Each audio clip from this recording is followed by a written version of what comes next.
ஒரு நாள் காலை துருதுருவென இருக்கும் ஜாக்கி மஞ்சள் ஜேசிபி ஒரு மண்மேட்டை தள்ளிக் கொண்டிருந்தான்.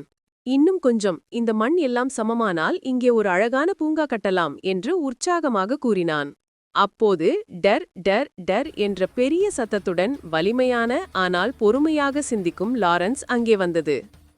ஹே ஜாக்கி, நான் சிமெண்ட் மூட்டைகளை ஏத்திட்டு வந்திருக்கேன். எனக்கு கொஞ்சம் களைப்பா இருக்கு.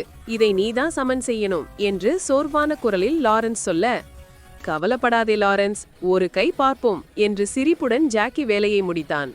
உடனே ஹா ஹா என்ற கலகலப்பான சிரிப்பு சத்தத்துடன் எல்லோருக்கும் சந்தோஷம் கொடுக்கும் சுட்டி பப்பி சிகப்பு பஸ் வந்தது. உள்ளே இருந்த குட்டீஸ்கள் சிரித்தார்கள். ஜாக்கி, லாரன்ஸ், பாதை சூப்பரா இருக்கே. இந்த குட்டி நண்பர்கள் எல்லாம் நீர்வீழ்ச்சியை பார்க்க போறாங்க. நான் சீக்கிரமா போறேன் என்று பப்பி சொல்ல, லாரன்ஸ் பெருமையுடன், தைரியமா போ பப்பி, ஜாக்கி இப்போதுதான் பாதையை சரி செய்தான் என்றான். ஆனால் திடீரென மலை பாதையில் ஒரு பெரிய பாறை உருண்டு வந்து நடுவில் விழுந்தது. ஐயோ பாறை, இப்போ குழந்தைகளை எப்படி அழைத்துச் செல்வது என்று பப்பி பயந்தது. லாரன்ஸ் எவ்வளவோ முயன்றும் பாறையை அசைக்க முடியவில்லை. ஜாக்கி நம்பிக்கையுடன், நண்பர்களே, நாம் ஒன்றாக செயல்படலாம். லாரன்ஸ், நீ உன் பலத்தை வைத்து பாறையின் ஒரு மூலையில் மெதுவாக இடி, நான் என் கையை வைத்து மறுமூலையில் தூக்குகிறேன் என்றான்.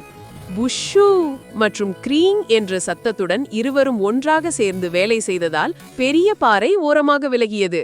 நன்றி ஜாக்கி, நன்றி லாரன்ஸ், நீங்கள் இருவரும் இல்லையென்றால் நீர்வீழ்ச்சியை பார்த்திருக்க முடியாது என்று பப்பி மகிழ்ச்சியுடன் பீப் பீப் என்று ஹார்ன் ஒலி எழுப்பியது. குழந்தைகள் கைத்தட்ட பப்பி விரைந்து புறப்பட்டது.